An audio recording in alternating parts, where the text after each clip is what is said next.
Good morning to you brave souls that got up on the Sunday morning to come here.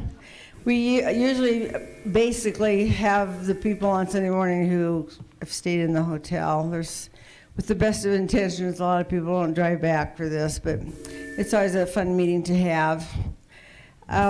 Before we start, does anyone have any issues, questions, anything? Uh-huh.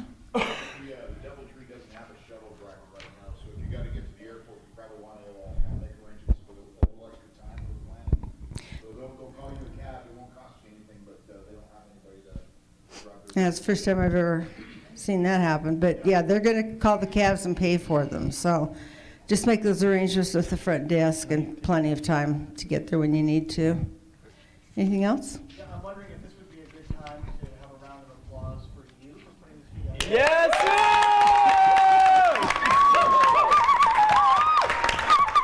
Well, that's the first time that's ever happened. Thank you. You know, it's a labor of love. There's no question. There's times when it's very stressful. One of the things I didn't share with you guys this week is that about a month and a half ago, almost 2 months, I tore both my rotator cuffs. And it's pretty painful. So I've been on meds all weekend. Mostly ibuprofen, but there are sometimes I have to take something heavier. But I've got to see the doctor when I get home. I kept putting it off because I thought he'll put me in a sling or he'll do something, and I don't want to go down there with one arm. So anyway, so we're ready to begin, and I thought what I would do would be to start with the people here at the front. If any of you have anything you want to add of a personal nature or whatever that you didn't have in your presentation, and we can start with that. If nobody does, we'll start with the audience. But does anybody have anything, or you just want to wait for your questions? Mark probably does. Okay, just No, say. I don't think I have anything to add. Okay. Specific questions from my perspective. Just a quick reminder that obviously I'm very lucky to have met all of you this weekend. It's been life-changing for me. We are making a documentary. Brandon's back there. It's called LatterDayGloryTheMovie.com if you want to check out the teaser. And we are accepting donations for the cost of the film, but we're not expecting that. We're very, very, very grateful for all of the people that have approached us interested in being interviewed and telling their stories. So thanks again for the love and support that you've given us. Thank you. Okay, anybody with a question that was burning through their brain after yesterday? I have one for Max. I'll start. I know you just finished your third book, and you don't like to reveal, a lot, so it doesn't spoil the story. Ask away. But from having read the books, I know that your relationship with your parents was very difficult, and I haven't heard you speak too much about what was it like towards the end of their lives. Did you ever reconcile, or did they ever get you? Did they ever really understand you before they were gone? My dad caught on. Oh boy, this is a tough question this early in the morning. My dad softened after burning himself out on church work. He ended up with some serious medical problems and learned that family indeed was first. And yeah, we reconciled. My mother, the whatever illness she was suffering from, lessened as she grew older, and she softened too, and we had good relationships. And then, but as far as my father was concerned, I knew that we wouldn't truly reconcile until he died, and saw that the Mormon Church was a piece of shit. Now we can talk. We don't have the church between us anymore. And for 2 weeks after he died, I drove around my neighborhood, my area, in the country of Northwest Jersey, showed him my house. I showed him all my favorite places. I showed him the little Porsche replica that I built. Took him for rides in that. One day I sat in the parking lot of Below's and just yelled at him. And he was okay with that too, he understood. But finally, after his death, it was father to son with nothing between us. And that was just such a feeling of peace. Yep. All of us don't often get that chance. And you said somebody wanted to ask you a question. Do you know who it was? Did you come in yet? No. Okay. They were drunk when they asked. Did you say this morning? I said 1.2. A number of people have asked me for my slides. Now, I understand they'll be put up on the Exmormon Foundation website. I do have one hard copy here, by the way, of them that I printed out before, so if someone wants those, I'd be glad to pass them on. The slides will be incorporated into the video that they took, and it goes up on YouTube, Exmormon Foundation channel, and that's where you can find all the talks. We're still working on last year's because we had just a real problem. We're afraid that our cameras with everything that was filmed were lost, and we finally got a hold of them just about 3 or 4 weeks ago. So they'll go on hopefully first and soon thereafter this year's. Waving. Oh. Anybody else? Yeah.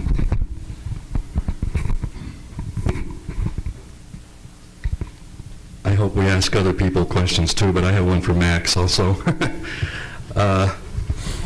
In your talk last night, you said, there was a point where you said you stayed far away from writing, and I can't remember what part of the sequence of your life that was. You probably do. But my question is, did you stay away from writing because you felt like you weren't in the right frame of mind to do it well at that time?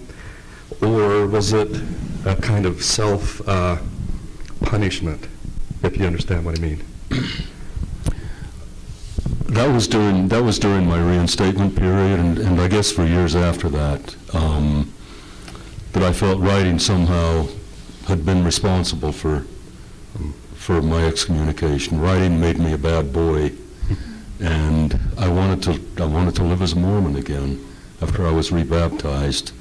I stayed in engineering for probably 6 years, and then I simply couldn't subjugate it anymore. It just started coming through, and I found myself angry. I found myself ecstatic as I started to write again. I knew I wasn't that good. I mean, I was coming from engineering school. I could work a fluid dynamics problem, but I couldn't extemporize about literature or writing or anything like that. And I sat in the back of... That's encouraging, I gotta say. I'm an engineer too. Oh, you are? Yeah. You're in transition though, right? Yes, I am. That's Trying great, to be. Jeff. That's great. Did I answer your question? Yes, you did. Okay. Thank you very much. Probably really wanted to know what's causing his writer's block. We've talked about that. Yeah. We'll be in touch, right? Yes, absolutely. Okay, so I have a two-part question. First is for these elf on the shelf people, and that is, what advice can you give all of us to handle the guilt and frustration of not having as much fun as you guys seem to be having?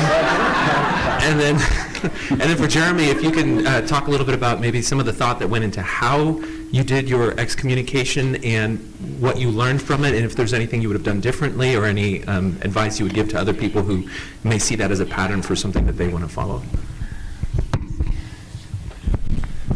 My best advice is just party harder. That's but in all honesty, just everyone leaving always has rough times, and even though we had a lot of fun, there's plenty of nights when I'm just so frustrated because either my parents aren't getting it, or right after we left, I had a buddy call me, and he told me he saw demons around me and stuff. It was over the phone. It wasn't FaceTime or anything. So, but it's just like people, it's frustrating.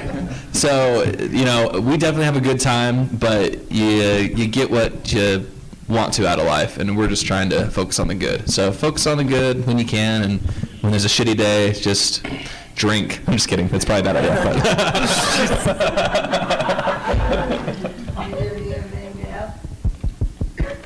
No. You could also get cats. You guys done? Yeah, we're done. All right, cool. So the answer to your question is, I am I'm a very freedom-oriented individual, and I just didn't like the victimization style excommunications that were happening in the last couple of years. That the church has the power and it's taking the power away from the individual. So I just wanted to figure out a way to turn it around, and I think the flying spaghetti monster that you came into my life, and by the way, John Streeter came in, and we've spoken over the phone, and he was sharing about, this guy is an expert on the church handbook of instructions. So he's like, this and this and that and this. I'm like, holy shit.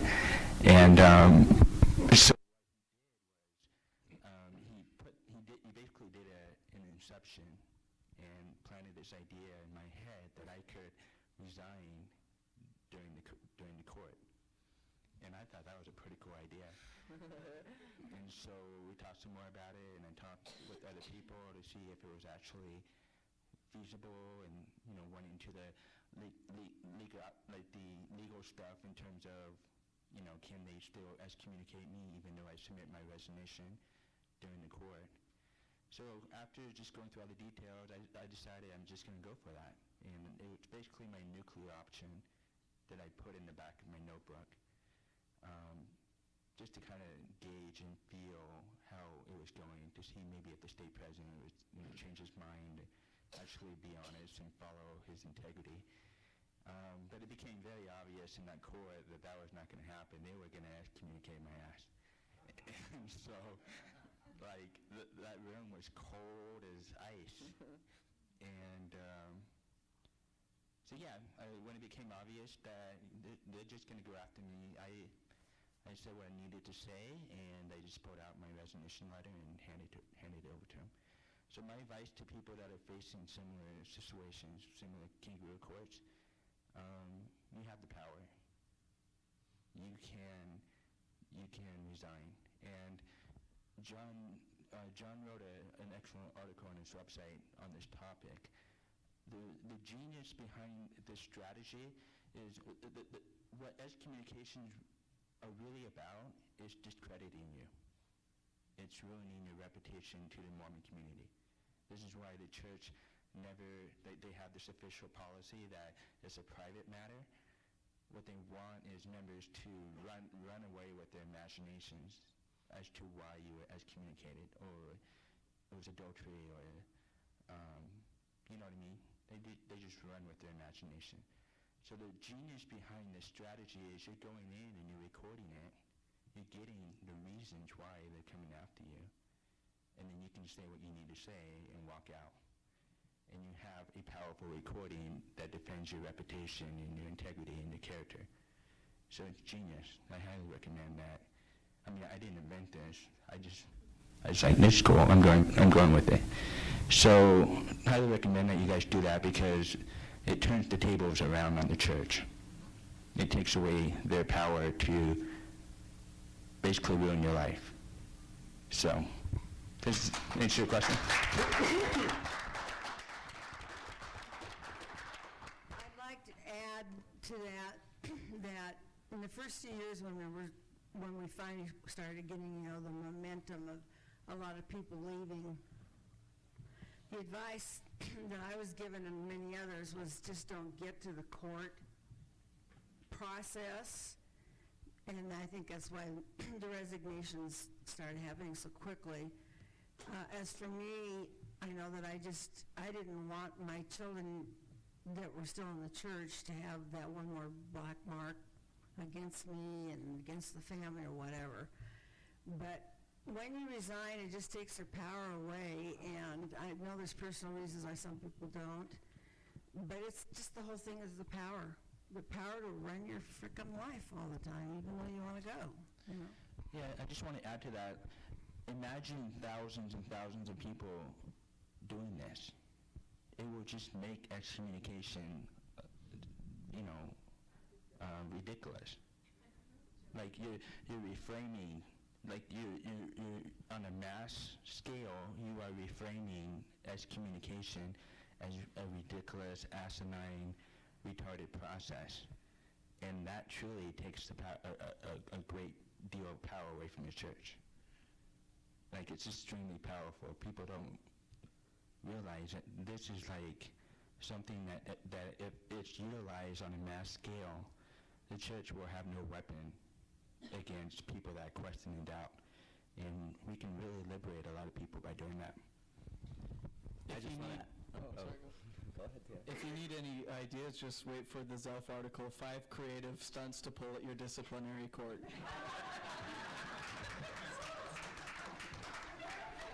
I just wanted to add that I'm actually still considered a member of the church in the eyes of the church, because when I left after my mission, I never went back to revisit the gospel at all. So, in the movie, I will resign from the church as well, which is...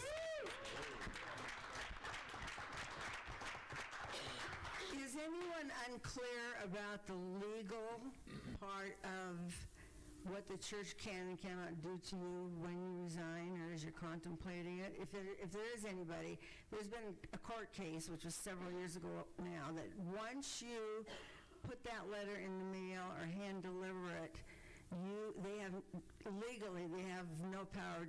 I mean, you do not belong anymore. You have severed your ties, and if they call a court on you and go through with it, they can be sued.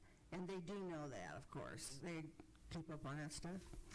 So if you're contemplating it, and if there's anything going on at all about your bishop or whatever, I would just get it done, because they can't touch you after that. Well, and that's something about having to meet with your ecclesiastical leader, your local leader. That stuff they tell you in the, you mail a letter in and they say, it's a local matter. You do not have to talk to your bishop. You do not have to have anything to do with anybody ever again, period. And they can't force you to do anything. Or you can. It's your choice. They can't make you. Just don't give them the power. Don't give them. And I had a comment for Max. I've been thinking about the excerpt you read last night, about the excerpt where Sheikh is word teaching with that family. And I just love the brilliant way that through this little boy's eyes, you illustrated the pain of the mother, the young poor mother, and the damage done to the mother and to this boy seeing it and then seeing his father's reaction. You know, and all of those people illustrating the damage through a young boy observing this. I thought that was just so, I can't wait to read the books, because it's just a really amazing way to illustrate that harm and how insidious and how many people one little thing affects. Yeah, it's, thank you, Heidi. I really had to stick with the kid's point of view. But I have a nephew who at the time I wrote the book was about the same age as Sheikh, so I was able to bounce things off of him. How would you react to this? How would you react to that? What does it mean to you what's the difference between being in the world and being of the world?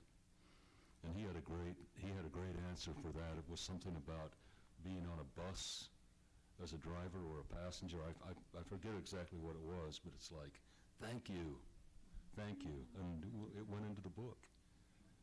So luckily I had him to keep Sheikh within his age.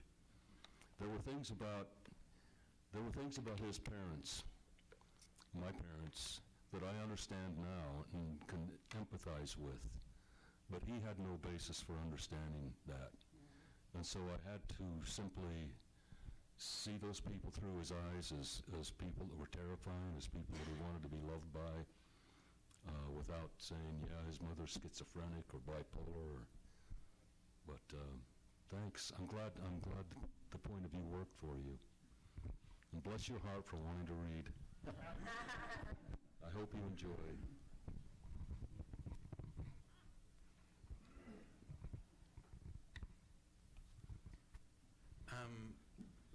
Hi guys. My question is with regard to dealing with family members, like your family of origin or your spouse maybe. I want insights on what's worked for you, not just the ones like, it was Jeremy, did you say like your dad came around and he's really supporting you? Yeah. What about the people that aren't? How do you balance their toxicity to you, protecting yourself, what's worked, what hasn't worked? That's kind of what I'm looking for. So is that question for me or Yeah, you and then everybody else.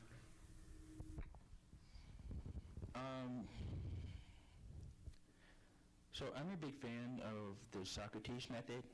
So if you guys have ever YouTube, it's called the 5 minute, it's just the street epistemology. And the idea behind it is you're not lecturing, you're not sharing, you're not getting in a debate or going over the nasty details. You're simply asking very targeted questions. What if you've already done that? You've gone nuclear, and now how do you model it? So you're in that phase. It's just love, leaving, like, just saying, I know that we disagree on these fundamentals, but I love you enough to just put that aside and focus on our relationship. And I'm hoping that you can do the same. And just keep it simple, focus on love and empathy and compassion and kindness, all that kind of stuff that we all know about. And just stay away from, you know what I mean? Like, that stuff leads down the road. It may or may not happen. Maybe they'll be interested and want to learn more, or maybe that'll never happen. But you have to put yourself in a state where you're okay if it never happens. You're okay that they'll be Mormon for the rest of your life, for the rest of their life. And you absolutely, unconditionally accept that. So. I'd like to hear, because I haven't heard much about your family stuff. Sure, I'll just build on what Jeremy said there. I totally agree with that. And the only thing I would perhaps add would be, and how I handle it to address you as well, Sue, you know, the two sisters that I have that are, you know, very Mormon, ultra Mormon, and others, maintain the relationship, which I think is what Jeremy's talking about. As I spoke about yesterday a little bit, in balancing the feelings and facts, so I focus on the feelings, because feelings are still part of being human, you know. But I will occasionally, where the opportunity comes in, drop a fact to get them to reflect. And they're probably not going to address it, and I'm not going to drill it home too hard, because I know they're going to resist that new information that causes a bit of cognitive dissonance, makes them feel uncomfortable, and, you know, that's not the intent. But I drop it occasionally when it's appropriate, where I feel it's appropriate, to get them to reflect. Again, like Jeremy says, though, if, you know, it may have no visible impact, and they may in fact still be Mormons for the rest of their life, and I accept that. And I'm not on a mission, so to speak, to pull them out of the church. But occasionally, I mean, and those, I guess what I'm trying to say is those opportunities actually come quite frequently in life. I just visited with one of my sisters when I was in Alberta in June, and her family, and we had a great conversation. For the most part, the topic, I think the church didn't even come up. It's sort of a topic it's just not on the table. We talk about everything else. But occasionally, there's an opportunity to do so. I just have a nephew, I think I might have mentioned yesterday, called on a mission. He's leaving in January, and better him than me, but you know, nonetheless, I wish him the best. And I sent my sister a quick note saying, hey, listen, you know, don't take this wrong. This is actually sincere, genuine advice. 2 points. 1, he's going to face a lot of tough questions, probably more than I did, especially that people are going to Google everything right away now. We didn't have Google in my day. Made things a little easier. So that was point 1. And point 2 was he's doing a service, which, whether it's a good service or not, I mean, we may not agree with that, but we can call it a service. Whether he serves 2 years, 1 year, 6 months, 3 months, it's all service. much like I think I mentioned yesterday, all kinds of different service, military service and others. We just thank them for their service, as opposed to shaming them and saying, well, so I guess my point is that I passed on that bit of information. I didn't get a response, but it was simple. It was 2 quick points. Hey, sister, A, B, done. And I try to insert that occasionally to get them thinking a little bit. So that's how I work it. Did I answer enough of your question there, Sue? Yeah. Okay. Sorry. Just real quick. So we used to like machine gunning fat, Joseph Smith, marrying 14-year-old girls and all that kind of stuff, lecturing, like move away from that and just ask simple, disarming questions. Wow, I mean, I read the church's essay on polygamy in Nauvoo, and they had a sentence in there about an angel with a sword. I thought that was pretty interesting. I'm curious, from your perspective, what do you think about that? And just leave it at that, But it depends on it depends on the environment, if it's appropriate, and all that kind of stuff. But you get the idea. You're not machine gunning and trying to give them the impression that you're trying to deconvert them. You're just coming from a place of truly wanting to understand how they see the world, how they see these facts. And if you're able to convey that sincerity of wanting to understand their model of the world, it will really go a long way. So I've had different reactions in my family, and I think the one that's been the best is the ones with my siblings. And my siblings have just basically been absolutely accepting, completely loving, and just trusting that I'm still a good person. And it hasn't been a big deal. And I think part of the reason why that's been successful with my siblings is because I've never gone to my siblings and been like, what about this? What about this? Have you seen this? Have you seen this? What about this? What about this? And I've kind of come to this point where I've realized they have given me the space to live my life how I want to live my life. And they deserve to have that for me as well. Because I know they completely disagree with me, and I completely disagree with them. But we have that mutual respect where we just don't go there. There's this Michelle Obama quote where she says, when they go low, we go high. And I think that's absolutely the best approach, is just beat them at their own game, Just be the more Christ-like person in every situation that you can, when you can be, Stand up for truth, but always approach it with love. I also think if you just frame things in a way that's like, the church just doesn't align with my moral compass, or like I can't justify Joseph Smith having 14-year-old wives, and it's like feelings based, so you can't really argue with it. But it also gives you like a little opportunity to change the narrative a little bit, because it's all just about what you find like morally acceptable or not. I'm not sure that my mom, who has been a member since I was 5 years old, has ever even read the Book of Mormon fully. So to use any factual evidence isn't going to really work with her. She's very much a faith-based person. That being said, we did have a lot of very tough times after me coming out of the closet and leaving my mission. And I think in observing my past, especially right after my mission, the first few years, I wasn't living. Heidi said it very well. She hates when people shit all over themselves emotionally. And I was shitting all over myself because I didn't think I had any worth. So I was behaving in ways that were not healthy for me. Now that I look back, I realize that my mom necessarily wasn't just disappointed that I wasn't a member of the church. She was very scared that I wasn't going to have the healthy and easy life that she had had as a straight woman. So now, purely by observation and time, she's learned that I've learned to take care of myself well and treat myself with dignity, and she is there observing that and realizing that, okay, this guy can be in love, get married, and have a happy, healthy life for the rest of his life. So she's supportive of it, even though there's not really a chance of saying Joseph Smith screwed 14-year-olds. What do you think about that? She would be like, well, if Jesus told him to. So.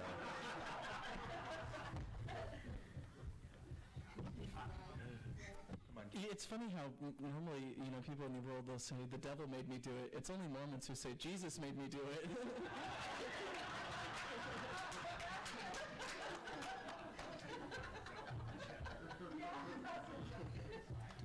Anybody else with questions?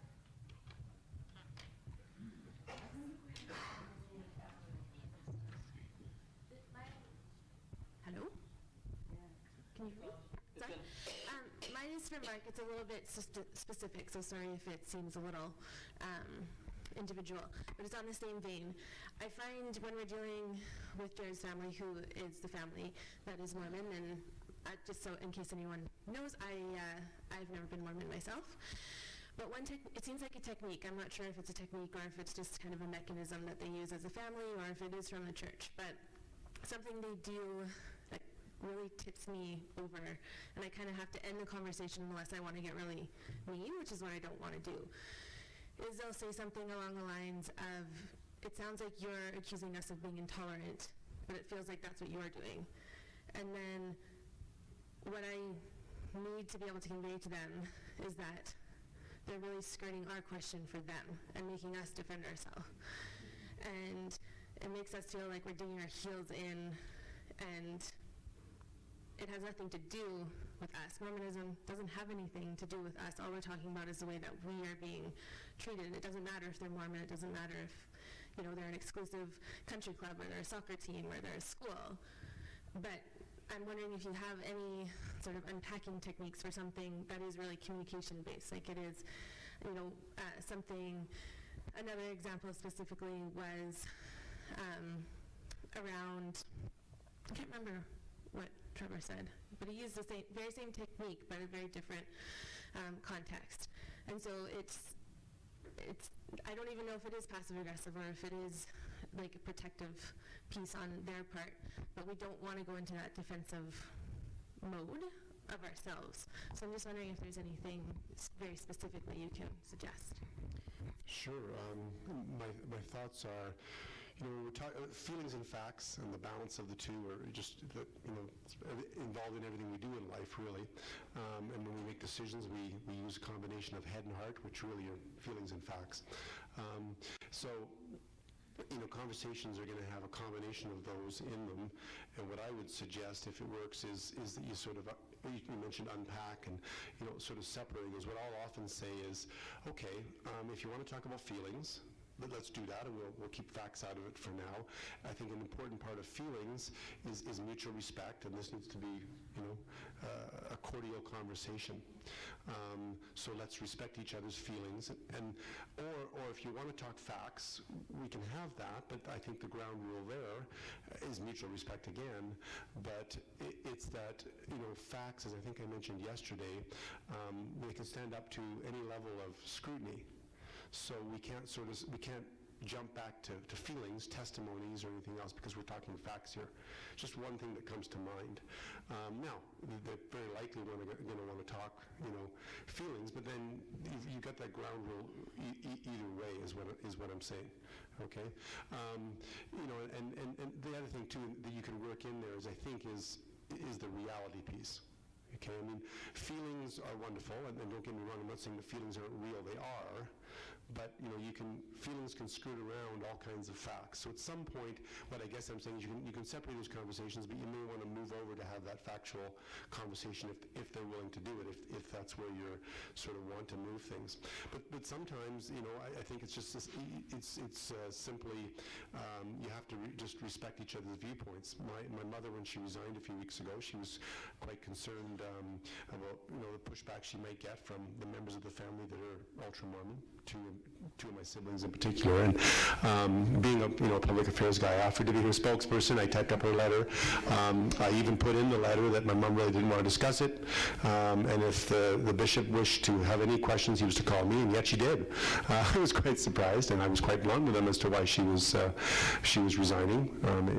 It certainly was some feelings, but the church, in my opinion, was a fraud, and she didn't want to be part of it anymore. He kind of went silent, and that was the end of it. But with respect to sisters, we sort of did the same thing. And my mom said to my sisters, look, I have my life and you have yours, and if you want to carry on being Mormon, that's fine. I don't wish to. If you wish to, sort of get into any detailed conversation on why I'm leaving, just call your brother Mark. I haven't received a call. Because I think they know like most of us can talk the issues fairly well there. So, when I was over at one of my sister's house in June, we talked feelings, we talked life, and if we did talk facts, it was, what's in the news. Okay, but I'm willing to move to facts at any point, as long as we don't jump back to feelings. Okay, we're going to talk facts here. Let's, for the next 15 minutes, talk facts on this issue. Let's scrutinize it. Let's break it down. And let's face it, with most of those issues, very quickly, they're not going to feel comfortable because the facts don't support them. The history, whether we're talking archaeology of the Book of Mormon or, a myriad of things in the Mormon Church that just don't factually line up historically and otherwise. So at some point, they're going to want to move out of that conversation. And the thing I have to tell myself is you don't have to win that discussion, okay? Because it is very tempting to want to, crush the opposition and finish it up. But it's all you really need to do is plant this. I think, when they give you the whatever, or they move back to feelings or to a different topic, you've made your point. I think so. Does that help? I hope that's helpful. Yeah. Definitely. Thank you. So my question has to do with nieces and nephews reaching out to me. How do I handle that? Because it's come to a point where I've gotten in a lot of trouble, and so there's this, and I never contact anyone myself, but I have them contact me and talk about wanting to cut themselves after church and being suicidal after church. So they're reaching out to me, and I have now said that I won't communicate with them, but that feels really crappy too. But parents feel like I'm going behind backs. I'm not. I'm not ever contacting anybody. They're reaching out to me. So how do you handle this? How do you handle family relationships where you're seen as a safe person from nieces and nephews that are breaking down and having a really hard time, and the parents are like livid that I'm happy and that I'm living life the way I am because I'm a bad example to their kids? I don't know. How do I handle that? How old are your nieces and nephews? Everywhere from almost 30 to really young. So the ones that are reaching out are 25 to 16. Okay.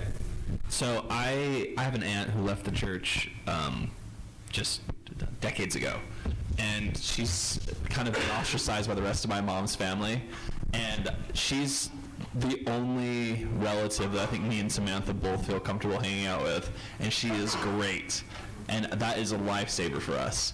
And she seriously is just it's when you feel like all of your family doesn't get it, to have that person that does get it is a huge deal.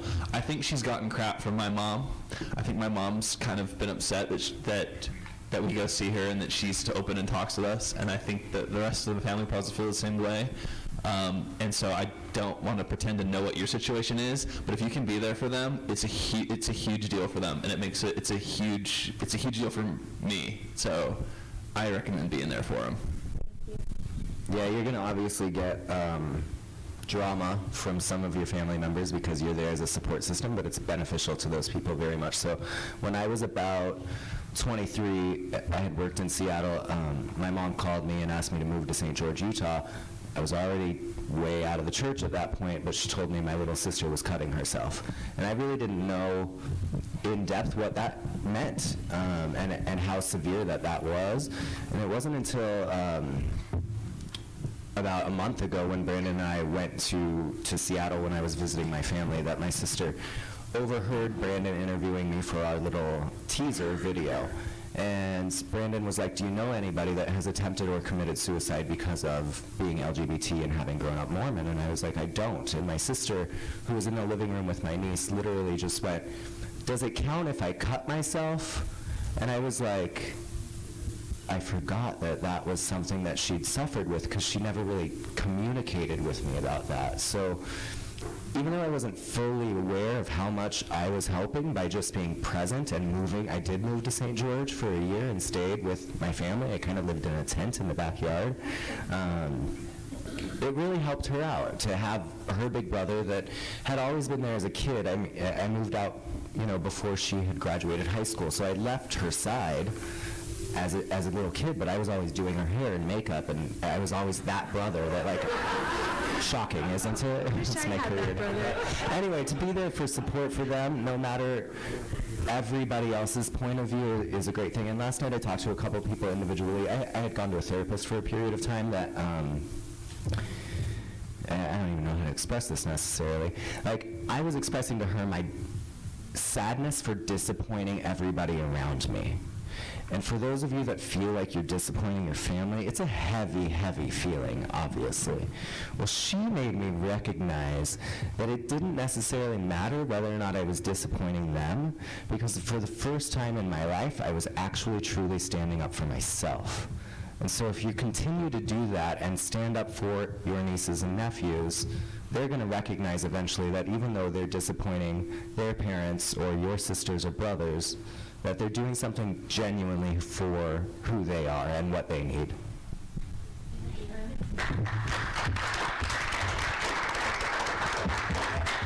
I just want to say I'm having a really kind of strong reaction to this story. And I just, as someone who's never been a part of the church, I just feel like I need to say, people trying to hurt themselves is not even close to as important as Mormonism. Nothing, like nothing at all is more important than someone trying to hurt themselves or take their lives. And I'm not sure if it's just because I've never been a part of it and I don't mean to be insensitive. But Jonathan and I did talk about this a little bit last night. Stop thinking about how you're making them uncomfortable and start thinking about how they're making you uncomfortable and how they're hurting people. They're killing people. This is people's lives, and it's not okay for any reason. And it's even worse if it's in the name of religion. And I'm sorry, I'm just like, I'm shaking. Like, go find your nieces and nephews and do whatever it takes to help them.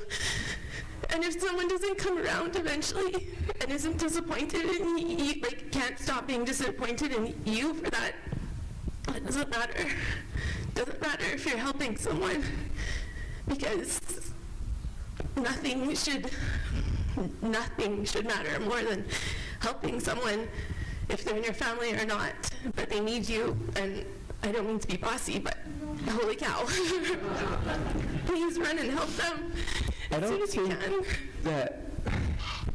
I don't think I came here knowing why I was open to making this movie at all, other than needing to maybe retell my story. And I mean, for many of you who don't know, like, right after, I think after coming out of the closet, after leaving my mission, getting kicked off my mission, not leaving, with an honorable discharge for mental illness,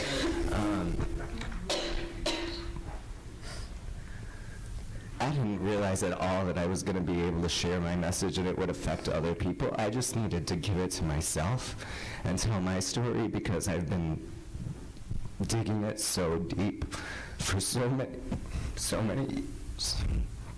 It's smoking weed so I don't have to think or feel, and not being able to cry when my boyfriend's sad or acknowledge my emotions. And now I recognize I'm not just doing it for that, I'm also doing it for every single little kid out there that was me or is me now. Can't let them hurt themselves, you know? And I'd like to just mention, just to build on that, but from a communications perspective, I mean, that angers me, and I'm sure it made some of you as well, when I hear that you were released, you know, for mental illness. You know, sexual orientation is certainly, there's no link there, and yet they're framing that, they're trying to communicate that, they're trying to sort of load the language in a way. And I think that's where individually and collectively there needs to be pushback through what we talked about yesterday from a communications perspective, because, you know, I don't know, that was 16 years ago, and certainly there's been a lot of progress in some domains. Some might argue in terms of how people view, sexual orientation, but there needs to be pushback on that, and there is, because for them to, in the year 2000, equate that is quite shocking.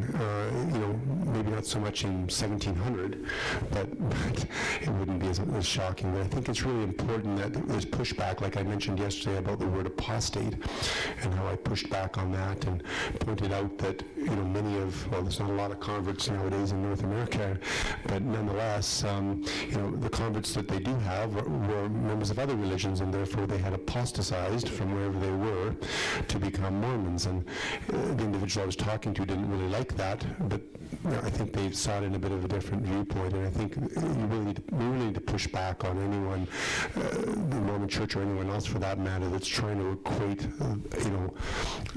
mental illness there. I think that's pretty twisted.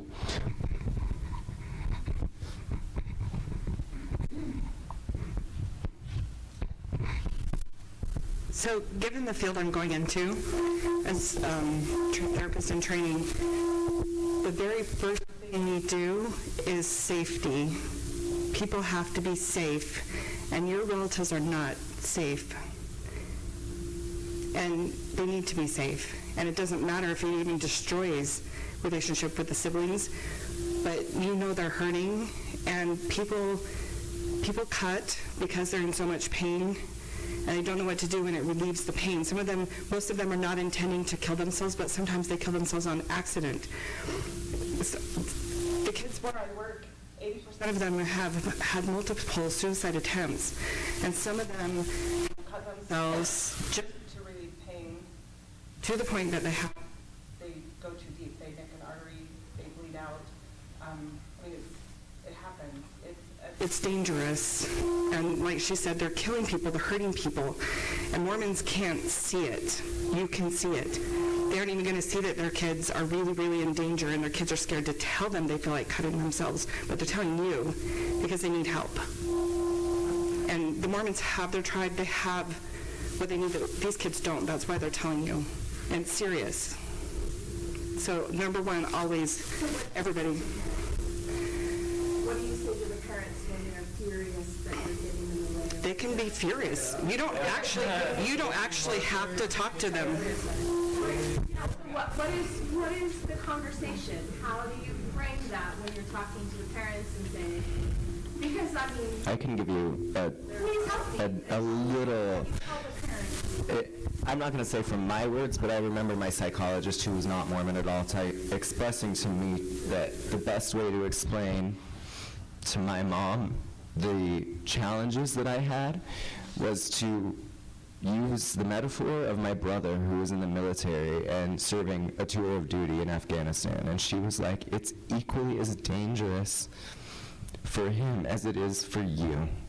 He might be physically at war, but you're also at war all the time. And so to express, in my mind, using a metaphor of some sort is going to help them recognize, maybe via another child or another situation that they've been in, the one that they're currently in, and the stance that your nieces and nephews take, and the reason that they're taking that. That you're in a battle, mentally, emotionally, psychologically. You don't have a connection to spirituality anymore. You're just fighting with yourself and cutting yourself or doing whatever it is to lower the demonization of who you think you are because the church told you that.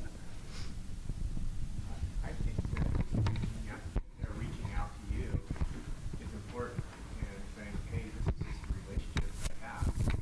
And But I still have to be able to respond to the parents. Right. So what do I have an say answer. to the parents?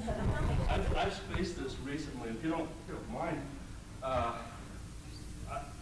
about 2 months ago, a nephew came to me or called me, and this is the first time I've experienced this from anybody in my family. And long story short, he's left the church. He's given up. His wife is supporting him. And he's called me several times since, and I have to think a lot about what happens when my sister calls, when my brother-in-law calls and cusses me out. My answer will be, until the church has something in place meaningful to address his concerns or her concerns, I'm going to be there for him. until you, my sister, have something in place meaningful to address his or her concerns. Until he would rather come to me than come to you, I'm going to be there for them. When you do have something meaningful to where he's going to go to you, then I'll keep my peace. That's my answer.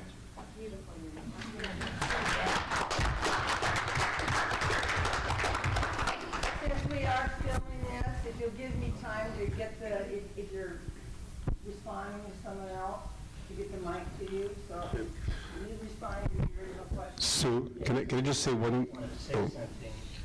Yeah, hold on. Come here, if you can hear me.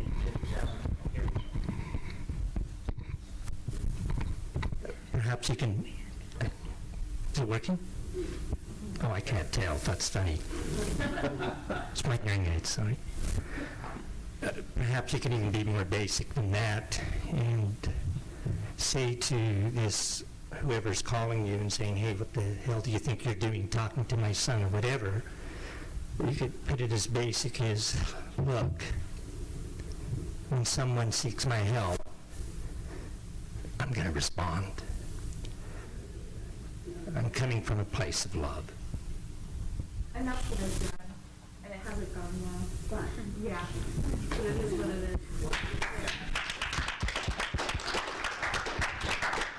is. Sue, just before that moves on in this question, I think some great responses there, and obviously the individual support and the counseling is very important. That's not my area of expertise.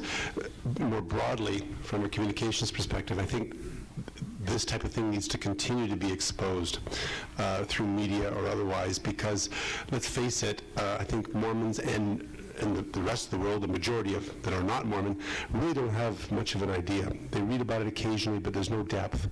And I think with more exposure of this type of thing and the risk that some young people and others are at, and the equating of mental illness with sexual orientation, the majority of the world sees that as kind of crazy and very upsetting. When we talk about your situation there. And I think that if that's more broadly communicated, and there's a better understanding, that kind of support comes from above and not just externally and not just internally, and it strengthens the overall position. We have had nieces and nephews reach out to us, there are 10 children in the family, and their parents know that one of them's out, but 7 of them are now. We're the only safe place they have, and that's why they've reached out to us. And their father got very upset with me. He and I, he was my best man. We're very close. I love him dearly. He's retired from CES, uber Nazi Mormon. And he did get upset with me. And he accused me of trying to steal his children. But his response to them was, angry, we'd rather you were dead than out of the church, things like that. And I said, I do this because I love them because I loved you first. And I love your children, and I'm going to be a safe place for them. Because I lost a son to suicide, and I know what that is like. And so he finally has backed off, and he told me once, I'm glad you're there for them. I wish it was different, but I'm glad they have you to go to. And they do. They call us all the time. One of them, I didn't know they were out. They didn't know I was out. One of them saw me comment on John DeLynne's Facebook and texted me and said, I saw your comment, and I went, oh, crap. But guess we should talk, and then, but I just told them I do this because I love them. They're all adults. They can choose who they talk to, and I will be a safe place as long as they need one. That's all.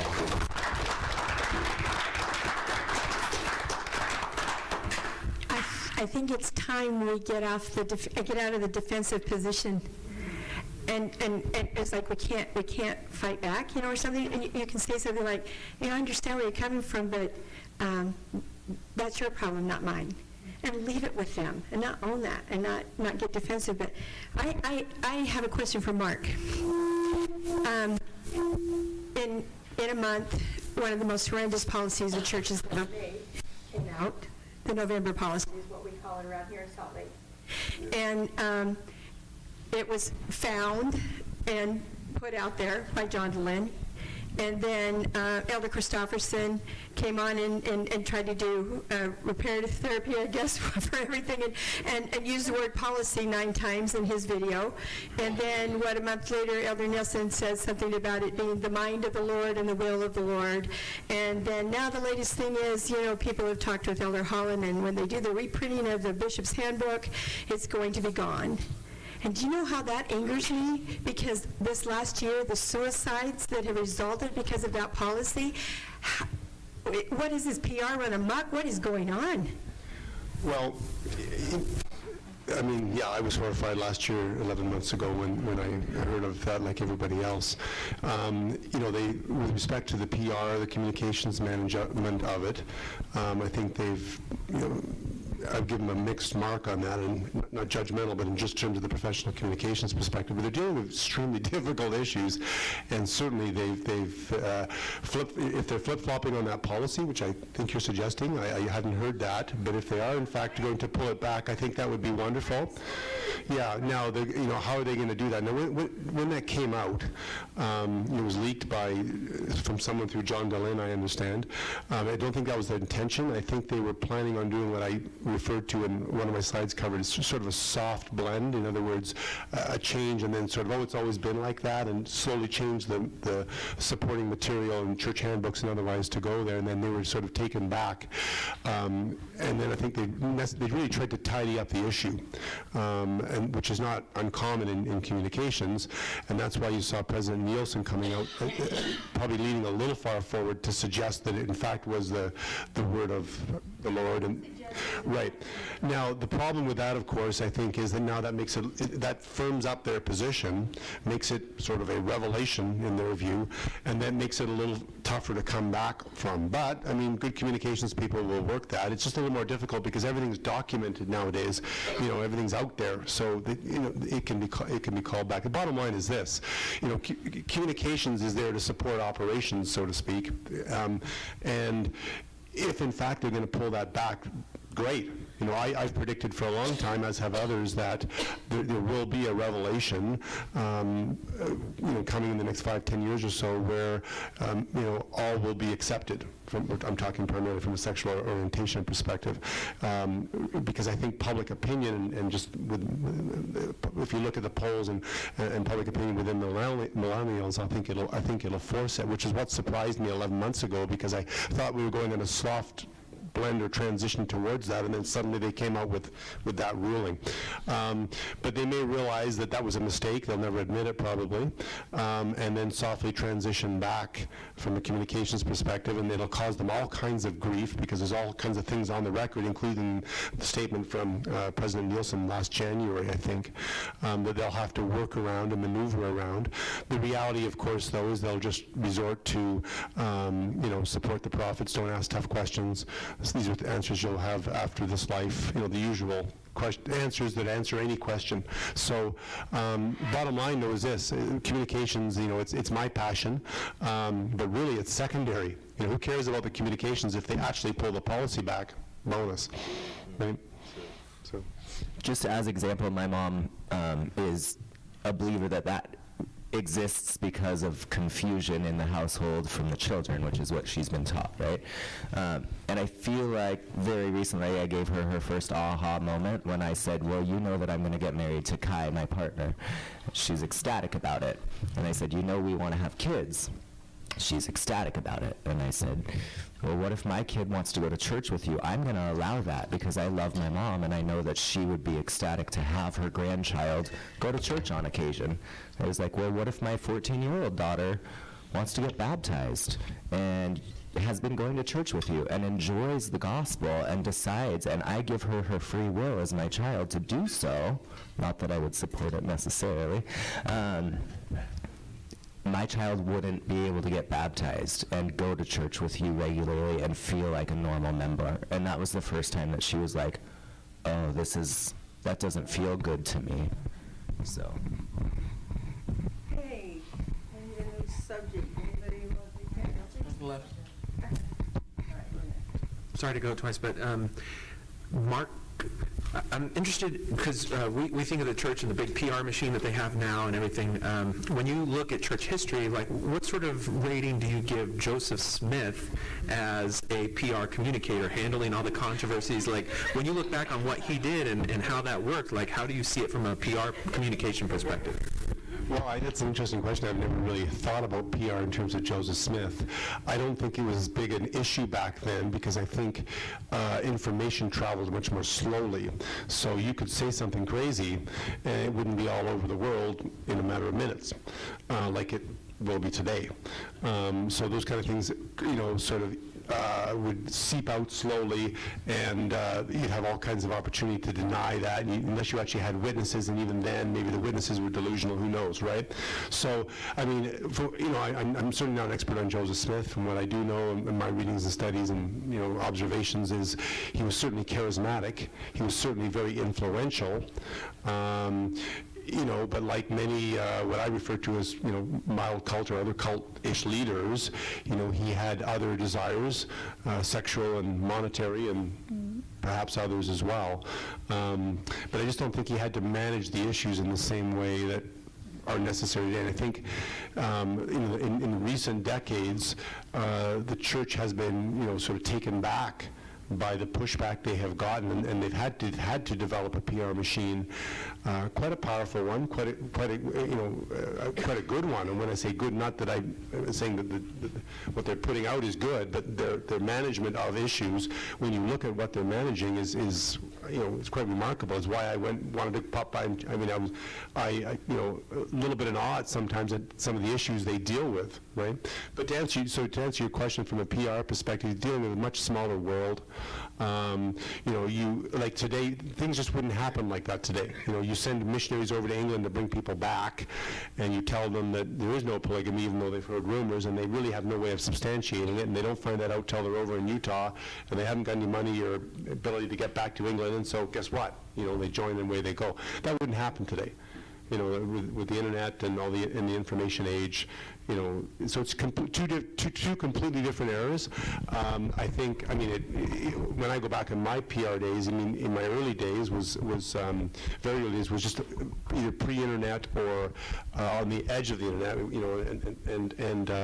so we weren't dealing with the extent of web communications and online communications that we are today. And there was disadvantages to that, but there were certainly advantages. You could get away with things that you just cannot today, and no doubt Joseph Smith and other church leaders did. Yeah. It's easier to destroy a printing press than the internet. Exactly. Yeah, exactly. Very good point. So kind of on that same vein, I want to say thank you to each one of you.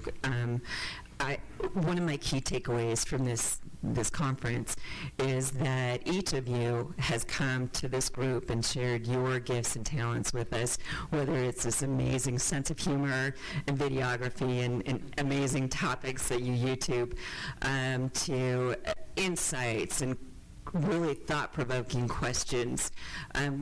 Even introducing us to some of the communication skills and some of the things that are going on in public communications, that when you take a step back and you can say, oh, this is actually a science, and you realize that it isn't inspired, it's actually very corporate, and what they're doing is being done in all sorts of organizations.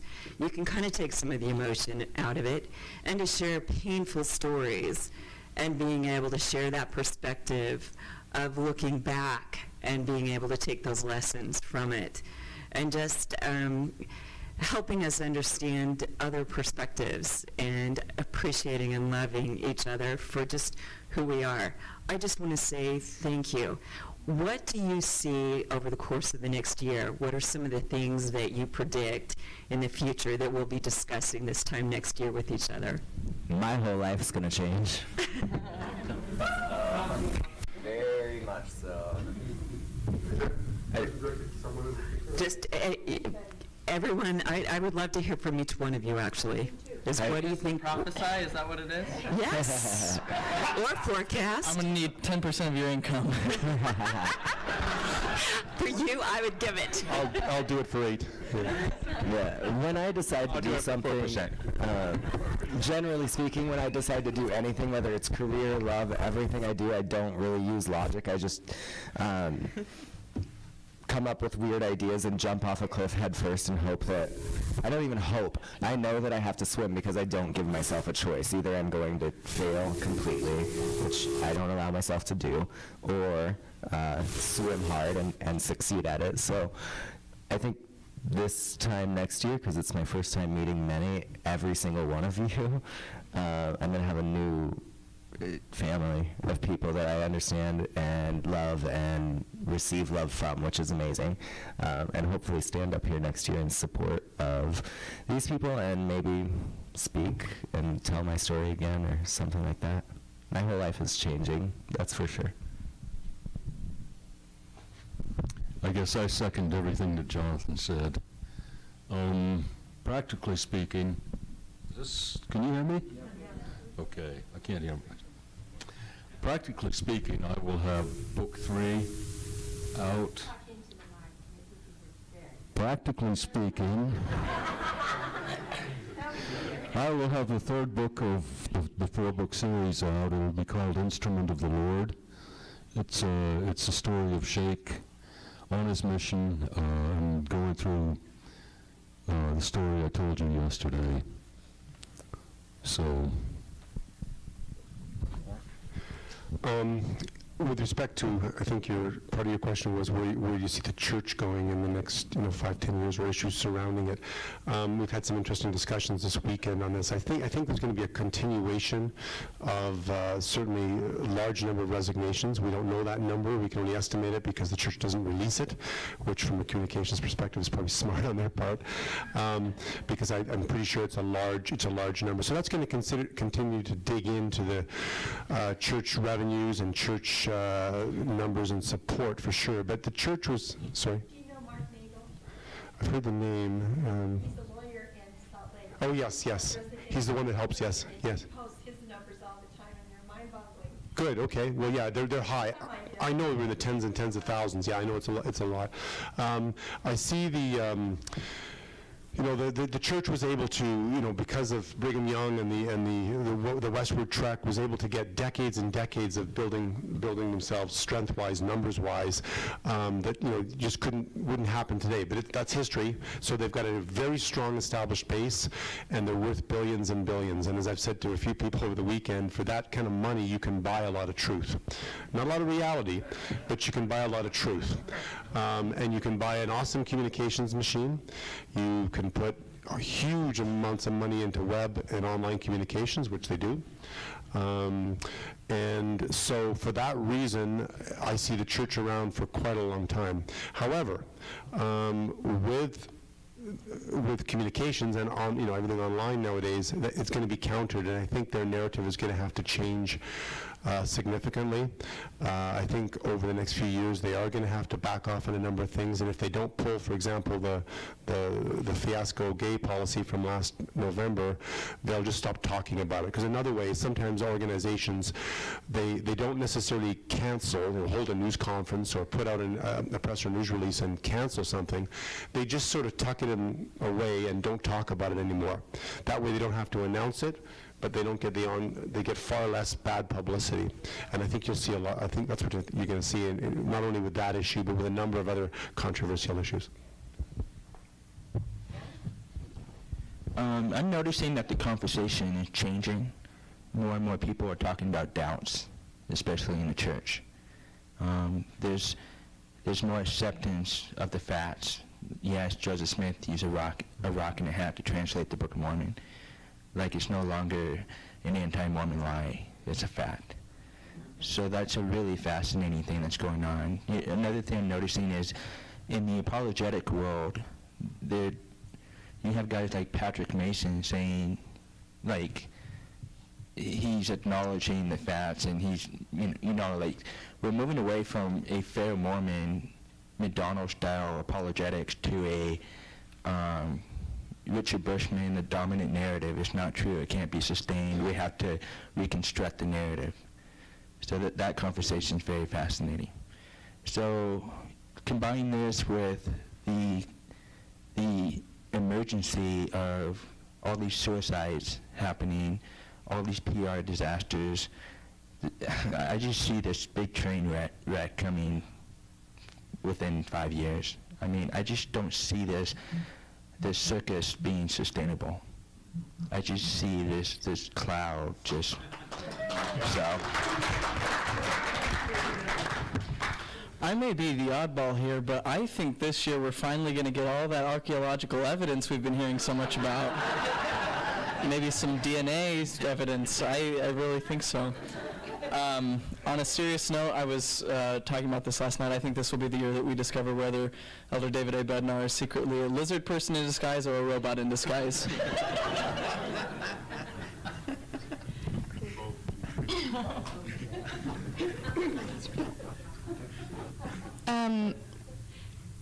I think with a lot of young people, they, like the younger generations don't have the same obsessiveness, it seems, about the church. Like when we told Connor's siblings we were leaving, they were able to be very accepting of that, and the narrative now is like, just love people, and that wasn't necessarily the case in practice in the past. So I guess, I mean, people are obviously going to keep leaving. I feel like we've been treated since we left the church, because there's been so many big PR scandals since we left. It's like every few months there's a new thing, and there's tons of people leaving and tons of people messaging us saying that they have all these doubts. And yeah, so I guess it's just going to keep on being a shitstorm. That's going to be exciting to watch. I think, at least as the next year goes, I feel like the church has tried to like create two different versions of the gospel. There's like the one for the older generation that like grew up through like the, you know, the good old days, and I think there's It's like we have a Frankenstein church. Yeah, Like seriously. yeah. Yeah, he used gold plates to translate the Book of Mormon. We only used the rock and a half. You know? Yes. We have this really weird Frankenstein situation. Absolutely. And so that's the thing. If I'm talking to my friends from high school, and if I'm talking to my like priest quorum leader from when I was, you know, a priest, it's just a completely different conversations, right? And I think the church is going to keep trying to move towards that way, because they can't really back away from the truth claims, because, hey, all the stake presidents are going to freak out, but they can't hold on to them because all the next generation of leaders knows that those things are not necessarily how it's been presented. And so I think there's going to continue to be more vague, just love messages at General Conference that everyone can feel like it feels good, and they'll keep having, you know, like these essays on the internet for the millennials to find, but they'll be buried, so that way the older generation doesn't have to worry about, you know, their worldview. And so I think it's going to keep being just like kind of. And I would totally agree with that. They really got two different audiences, and it's extremely tricky, and you hit it right on the head with the truth piece. I mean, you know, I talked yesterday about, you know, and we've referred to most organizations how they do the communications, and the church is just another organization, and very corporate at that. But they are stuck with that, you know, traditional narrative of you know, Joseph Smith and the restored gospel, and we're the only true church, and they really can't jump off that for the reasons you've mentioned, you know, with the millennials and the younger people, and where they're moving in terms of the things they're putting out. So they can't really move off that in the way that would allow them to communicate like many other organizations. They can't sort of step out and sort of acknowledge that directly. They can, but you know, the old guys are not going to do that. So that's a very good point. The money, the big money, most of the big money is with the folks that aren't as young, and so let's face it, it is all based on money. But a comparison might be in 1890 to 1904, after the declaration or revelation on canceling polygamy, which was very much influenced by, of course, the U.S. Army on the edge of Utah threatening to seize all their property. But I digress. At that point, I mean, they even today, but at that point they had to transition between, you know, the way it was polygamy was the celestial principle to a new principle, and they were dealing with two audiences in doing that. Now they've somewhat successfully, I mean, it's more than 100 years ago, you know, got past that. And I think now with all the issues and as Jerry mentions, the seer stone and the old truth and the new truth, it's a very tricky maneuvering game that they're playing right now to retain as many members and as much revenue as they can. They recognize, there's no doubt in my mind that in their board meetings, they recognize they're going to take a hit.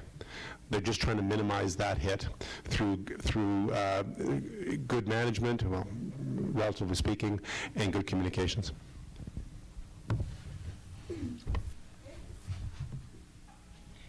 I love how you call it board meetings. Yeah. Very corporate. I do. I have a question. I appreciated what you were saying about pushing back on the word apostates. And so speaking of glorious apostates, my question is for Zelf on the Shelf. I want to know how you would handle that in the manner that you do things, the word apostates, because I'm sure you've run into that, and how you would handle that. I actually have a different opinion on that. I fully embrace the term apostate. I think, and it's different for everybody, so I'm not saying that this is the right answer for everyone, but for me, it's easier for me to own a label and reshape in their mind what that label actually means rather than trying to get them to change their label. So I say, yeah, an apostate is by definition someone who leaves their belief, and that's exactly what I am. So I'm an apostate, but I'm also happy, and I'm also a good person, and so rather than trying to just change the whole story, I just change the way that they see it, and I fully embrace that. According to a meme I found on the internet, and I just double-checked it with Google, apostate comes from the Greek for escaped slave. So maybe that makes you feel better about the whole thing. Cool.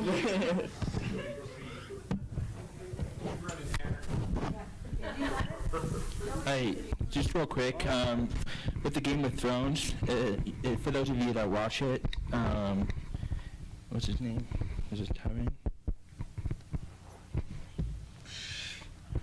Anyway, he says, you know the little person in Game of Thrones? Yeah. So he says, never forget what you are. The rest of the world will not. Wear it like armor, and it can never be used to hurt you.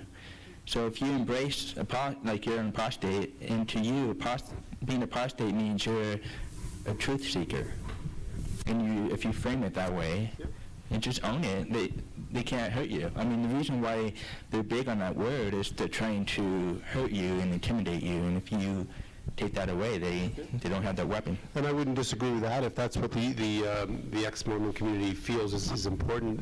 Exactly, you can reframe it. But keep in mind, we're dealing with two audiences here. Totally. With internal, which is, the Mormon community, active or inactive, and then the rest of the world, okay? And so in doing that, I wouldn't disagree, but you'd have to look at, what the word, and what the impact of the word apostate has externally, and before you sort of made that decision, perhaps. But looking at more broadly from a communications perspective, but certainly that's another way of approaching it, is just to soften how people see and how they look at the word apostate. You can reframe that for sure. I like definitions that actually work. I think a lot of labels are misunderstood, like the word atheist. You tell someone you're an atheist, and they're like, oh, that you think you can prove that there's no God? It's like, that's not what it means. It just means I don't have a belief in God. So helping clarify terms. And sometimes the terms aren't correct. Like if someone calls me a Korahor, I say what my friend Richard Tripp says and say Korahor don't got shit on me. That's not a good label because I don't relate with him. His arguing is really bad, and I think I can do better than Korahor. So don't use that term, but sorry, Joe. Okay, so Joe Rollins, author of the Korahor argument. I also mentioned in the Korahor argument that I could have argued it better, so no offense taken. This question is for Jeremy and then also for Mark. I'd like to talk about our image problem as ex-Mormons. Obviously, people leave Mormonism, they go to all walks of life. A lot of us come to atheism or some kind of agnosticism, but a lot of people don't. So our message is a little more scattered, I think, and we kind of let the church paint who we are in just by necessity, just by the fact that we're by nature as filthy apostates, those of us who wear it proudly, we're disorganized, and they are extremely organized and funded. But specifically, I was really inspired by Lyndon Lamborn, and the reason why I recorded my Court of Love to show other people somebody does stand up. Because, you know, when I heard Lyndon Lambourne's recording of his excommunication, I thought, wow, people actually do still do that. Of course, it was happening all the time, but if you're not hearing it like people hear mine or more importantly yours, Jeremy, you know, they're getting a dose that there are people who stand up to the church, and we totally respect those who resign. That's, you know, of course. But there are those who will stand up at a court of love and defend themselves. And does it help, this is my question, does it help to just repeat the same laundry list about who Joseph Smith had sex with and who he stole money from, and et cetera, or is it better from an image standpoint for people who do go through the excommunication process or release or record it in any ways to be more honest and personal and intimate? What would you advise to those people who are out there right now thinking, I'm going to go through the court of love, I'm going to do something public, you know, what can they do that would be better for the message and image of ex-Mormons? Great question. The nature of court of loves is hostile. Like, they're coming after you because you're speaking out about your doubts and concerns. So a natural consequence of that is to bring up the issues. Like, you know, I have a concern that Joseph Smith made 14-year-old and all that. So I don't see you being able to get away from that just by the very nature of the court and the charges that are being placed against you. So, for example, in my court of law, one of the charges against me was I was speaking against the prophet Joseph Smith. I was attempting to discredit the prophet Joseph Smith. So in my defense, I was pointing to the essays. I'm not discrediting Joseph Smith. The church's essays are discrediting Joseph Smith. Does that make sense? And I think it's important to talk about those details. It's not, to me, it's not about the image of ex-Mormonism. It's about the truth. And in Mormonism, the truth is not pretty. And you can't get away with that. I mean, Mormons are just going to have to accept that the truth is pretty ugly, but hey, it's the truth. And when you have it, you're liberated. Like, you're empowered to do what you want with it. And that empowerment, that doesn't come from a church. It comes from that information and doing what you want to do with it. So to me, I don't really care what Mormons think about ex-Mormons. I mean, it's not a organized effort. You know, we don't have a PR machine and all that. To me, it's about getting the truth out there and letting them decide what they're going to do with it, what they're not going to do with it. Thankfully, reality has an anti-Mormon bias, doesn't it? Yeah. And my point on that, because I think you asked me as well, I totally agree with what Jeremy's saying there. First of all, I too have a lot. Thanks for raising Lyndon. I have a lot of respect for Lyndon, a former Belgian Brussels missionary, by the way. And I guess my point would be that the church has a bit of an advantage in that they do have a centralized machine. And as you know, the ex-Mormon community is not a centralized machine that way, nor do we necessarily want that. It's about freedom, not about locking us into some other organization. But in terms of, you know, sort of the communications piece, you know, keeping it simple is always important, and narrowing it down. It wouldn't necessarily hurt, for example, on the forums and maybe the Exmormon Foundation to have 3 or 4 talking points that you know, seem to be fairly well accepted, that keep it simple. Because I think you noted walking in and just whether it's a kangaroo court, excommunication court, or otherwise, and just listing off, you know, a list of things that Joseph Smith did that were horrible and others. I don't think it has a lot of effect. And part of the reasons I talked about immunization yesterday, and I think more and more the church is attempting to immunize its membership, especially its young people, so that it's very much, I've heard this before. It may or may not be true, but the church is still true, and et cetera. But I think if you have 3 or 4 clincher talking points, which might evolve over time, that perhaps resonate a little bit more than others, then I think that's valuable. And certainly one of them needs to revolve around what we've been talking about quite a bit, which is the damage that the Mormon Church and other high control, high demand, mild cult-like, as I call them, organizations do in fact do. And it's real. It's not just the broader social issues and public policy, but it's what that leads to, which is we've seen, sadly, a spike in suicides here in Utah in the last year, and many of them, I think, that can be linked back to horrible policies like the one that came out last November.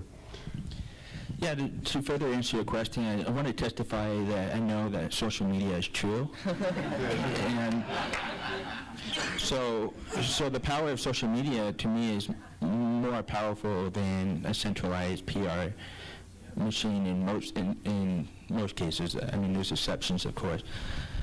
So, for example, the narrative is that, ex-Mormons are bitter and angry and all that kind of stuff. So when Ballard came out with his bullshit, where will you go thing, I posted a post where I basically said, I'm going toward more truth, honesty, transparency, love, peace, adventure, loud laughter, kindness, acceptance, empathy, non-judgment, contentment, enough, compassion, courage, and authenticity, away from fear and all this other negative stuff.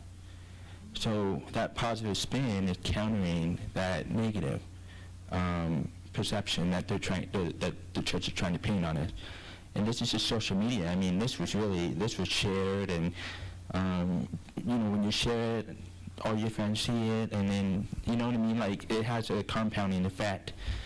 I would argue that it's not the internet that is destroying the church, it's the compounding effect of the internet plus social media.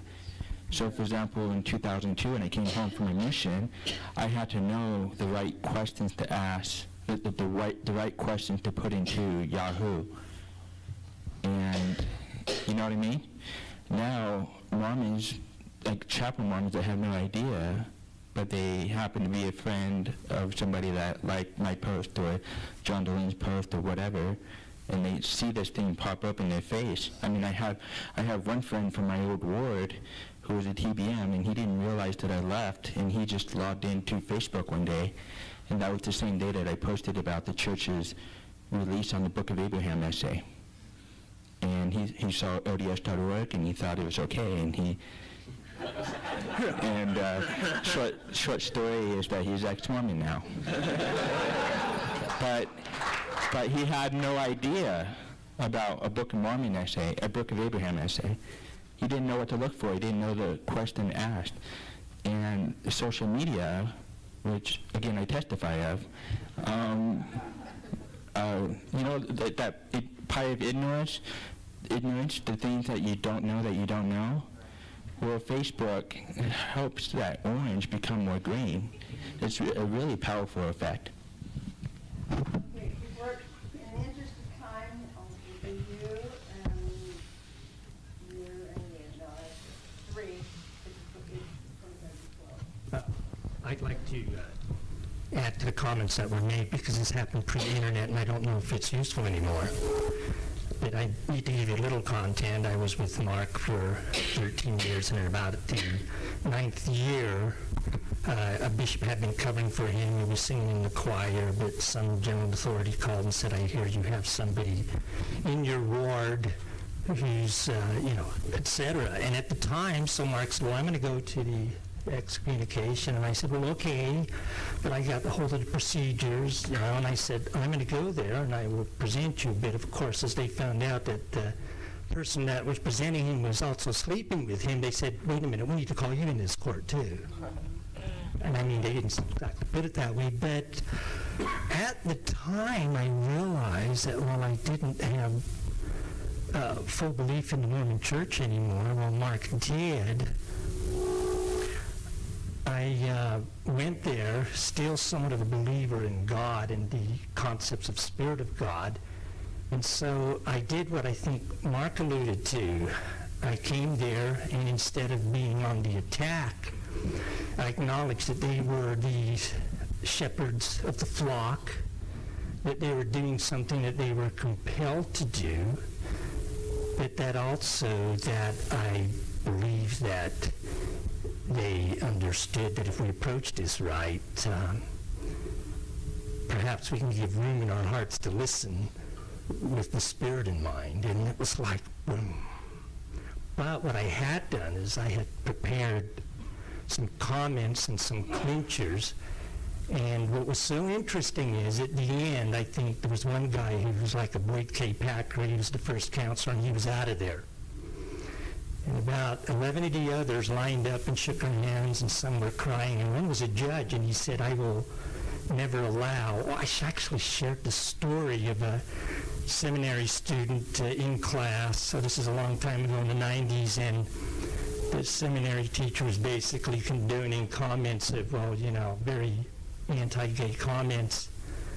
I didn't tell him that boy was my son, and I just shared the story, and it did something. And this judge said to me, you know, I will never, ever allow even such a thing to happen in my forum. So what I'm saying is I took it as an opportunity, as best as I could, to get them off the defensive and do what I could to educating, acknowledging that they had to do what they had to do. And at the end, the stake president came up and he said, the church needs people like you on high councils and in stake presidencies, and I have to do what I have to do. And that was mind-blowing. So you can always turn it into a platform to make a difference.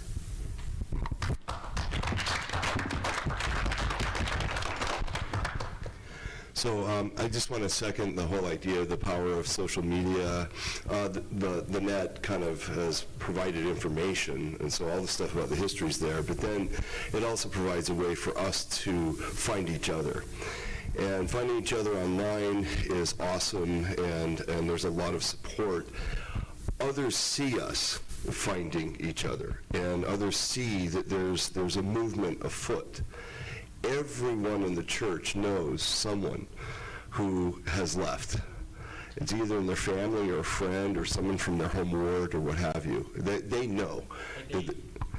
They could not know information, just the fact that they have loved ones that many times they like personally respect.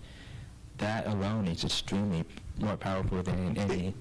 Just like the gay movement, once you actually knew someone in your life, it was suddenly personal. It was no longer this theoretical kind of thing that you could categorize off. Now it has an impact on your life. So anyway, that was just a comment about what we were discussing earlier. I want to shift the topic really quick. There's a guy named Tyler Glenn who has been really pushing the envelope, and basically, he put a red X on his head in trash. He spit on Joseph Smith's image.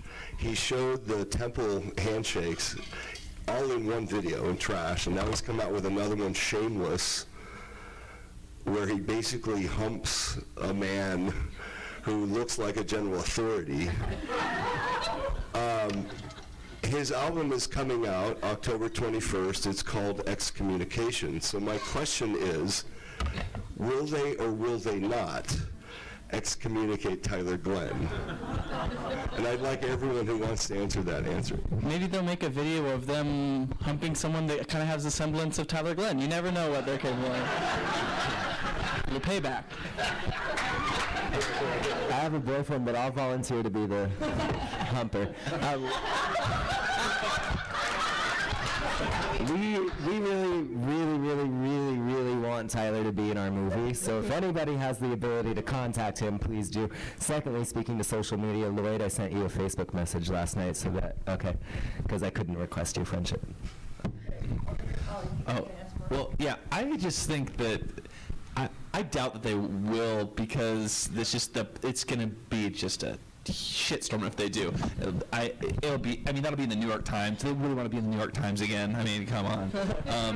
But at the same time, if they don't, it just goes to prove that they are moral cowards with absolutely no consistency, and it's absolutely just for their own sick goals why they excommunicate people. So I would be surprised if they do. I think in any situation like that, what they do in their board meetings and their sub-board meetings, is they weigh out the damage that's potentially going to be caused, media-wise, New York Times otherwise, by excommunicating someone, versus the damage or the benefit rather, that they see to delegitimizing that person and move them out. So they weigh it out, like with John DeLynn and others and Jeremy and that.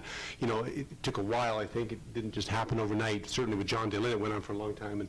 And no doubt there was all kinds of weighing out process until eventually, right or wrong for them, they, what was best for the corporation, they determined that they would rather take the hit of excommunicating John for the benefit that would be there. And the same thing with the leader of Kate, for the leader of the push for at some point they deemed it would be beneficial to them. So they do have pros and cons. It's very, no doubt in my mind, it's very corporate. They weigh the potential damage in public opinion and negative publicity versus the benefits to them. But it's a local decision. It's a local decision. To me, I'm really fascinated by how this is going to roll out, because unlike the September 6th and John DeLynn and Kate Kelly and all that, Tyler Glenn is not really going after specifically history or doctrinal stuff. He's, from my perception, he's really pissed off over the policy of the November 5th. I could see if the church is going to go after him, they're going to beat around the bush and try to find some personal sin, like, homosexuality or whatever. I just don't. It's a really fascinating case. I kind of have my suspicion that Tyler wants to be excommunicated. I'm just speculating here. So fun. Yesterday when Jeremy was presenting, we remembered that Self on the Shelf was trying to excommunicate Jeremy Reynolds before it was cool. We saw it as a really good PR. We're like, if Jeremy would get X, so many people would find out about it. So we sent him a message months ago. We're like, Jeremy, how would you feel about us starting a campaign to get you excommunicated? And I guess it came to fruition. We didn't even really try that hard. But maybe we could do it with Tyler Glenn, because I think it'd be a big, if we could, maybe we'll get on the Mormon forums and be like, have you guys seen that Tyler Glenn? He needs to go. To go, and start stirring up some problems and get more attention. Get the New York Times to taunt the church. That's what we need. Yeah, that's easy. I don't know, from my perspective, not just of Tyler, but my grandmother, my mom's mom, is not LDS at all. Never has been. She always has a beer in one hand and a cigarette in the other. She's a pretty fun woman, and I love her to death. But when I told her about the documentary, and I was with my mom at the time, my grandmother literally was like, "You need to be careful because they're going to kill you." It might be because she was drunk as shit, which is probably always the case, but I also, I'm like, if Tyler Glenn is walking the planet and all of you are, I think I'll be all right. But you know what Tyler Glenn is? He needed to go downtown with an umbrella, because as soon as John supported ordained women, that's it. 10 years he went. Ordained women, he's gone. Kate's gone. You have to have Tyler sing downtown with a purple umbrella, and then he's gone. That's right. Oh, yeah, he has to be all that, plus a Mormon story sign and Mormon thing, and the CS letter and all that. Wait, so I have to add the whole thing into the cart. I know I'm Kate Kelly. I know I'm sitting up here, but I have a question, I guess. Is it going to cause more of a ruckus if I choose to get excommunicated instead of resign? Like a lot more what?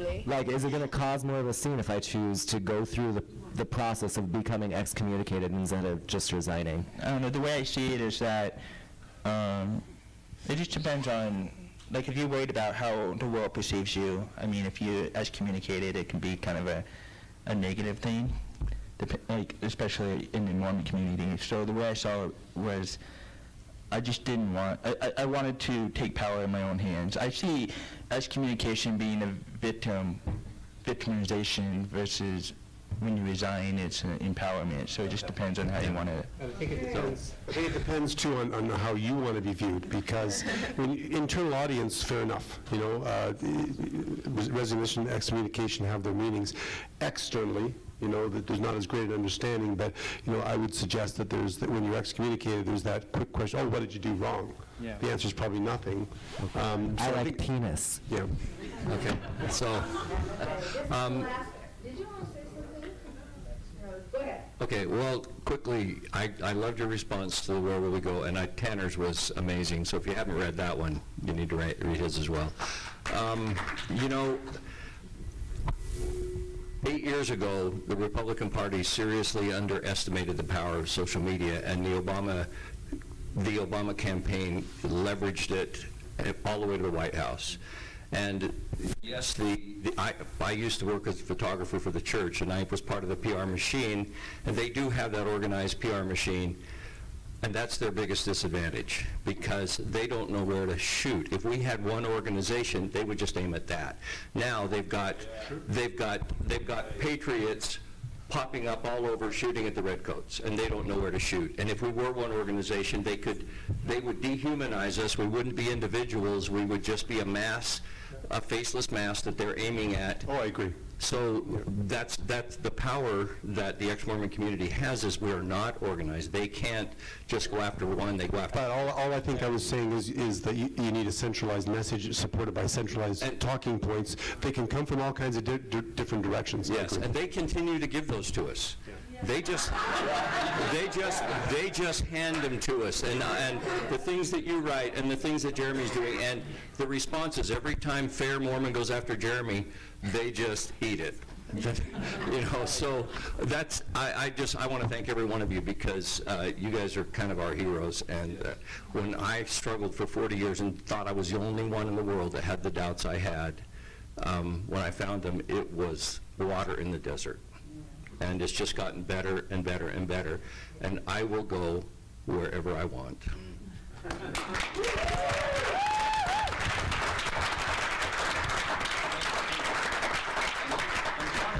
To be up there too, those of you who don't know, thoughts on things and such. Yeah.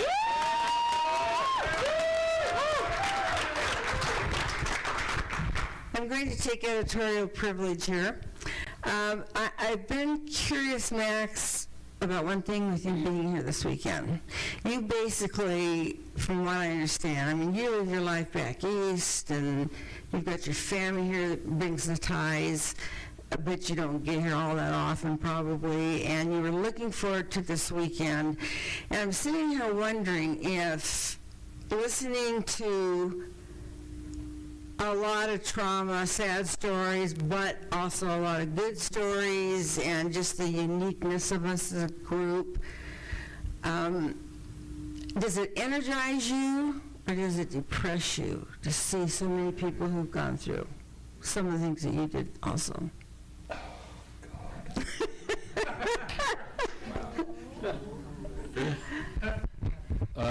All I can say right now, Sue, is that I'm overwhelmed, okay? I will be able to answer that question. Okay. The next book. I mean, there are parts that sadden me, of course, and there are parts that energize me. The friends I've made here, next year they're going to be old friends. I have that feeling. Not as old as me, but we'll still be old friends. But right now, it's just such a mix of emotion from having gotten to hear your stories and having my story shared with you. I couldn't separate any of them out and define which was which. Well, I want to thank everybody who participated this weekend. When you put these programs together, sometimes I'm going just on a hunch, but it feels like a good hunch.